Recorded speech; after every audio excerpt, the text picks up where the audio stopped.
आज का कविता एक बहुत सुंदर कविता है और ये कविता का नाम ही है सुंदर सलोनी।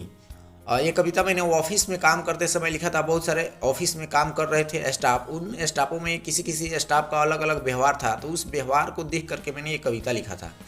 इस कविता में मैंने व्याख्या नहीं करना है, मुझे केवल कविता को पढ़ देना है, व्याख्या आपको करना है, सोचना आपको है।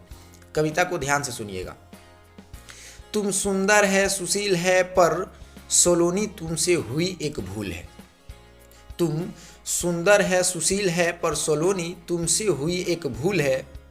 वह मैं बता नहीं सकता क्योंकि वह तुम्हारे लिए त्रिशूल है। तुम चांद जैसी खूबसूरत है, गंगा जैसी पवित्र। तुम चांद जैसी खूबसूरत है, गंगा जैसी पवित्र, पर तुम्हारे शरीर से एक बू आती है जैसे मानो कि लगा इत्र। तुम्हारे चेहरे की ये मुस्कान सब बयां करती है। तुम्हारी चेहरे की ये मुस्कान सब बयां करती है कि तुम दिल से नहीं मजबूरी में हंसती है। मैं जानता हूँ कि तुम मैच्योर नहीं अनमैच्योर हो। मैं जानता हूँ कि तुम मैच्योर नहीं अनमैच्योर हो, पर यह भी नहीं कह सकता कि तुम सिक्योर हो। शायद ये गलती तुम्हारी नहीं, तुम्हारी परिवार की है। शायद ये गलती तुम्हारी नहीं, तुम्हारी परिवार की है, जिसे विश्वास की आड़ में तुम बेकार की है।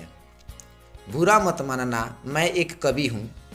बुरा मत मानना, मैं एक कवि हूँ, किसी का बिगड़ना नहीं चाहता छवि हूँ। क्योंकि मैं झूठ बोल नहीं सकता, नहीं सच छुपा सकता हूँ।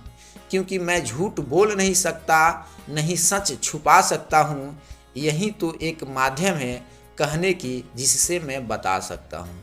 यही तो माध्यम है एक कहने की जिससे मैं बता सकता हूँ।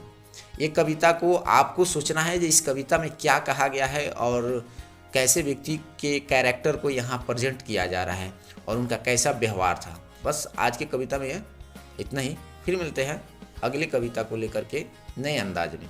धन्यवाद।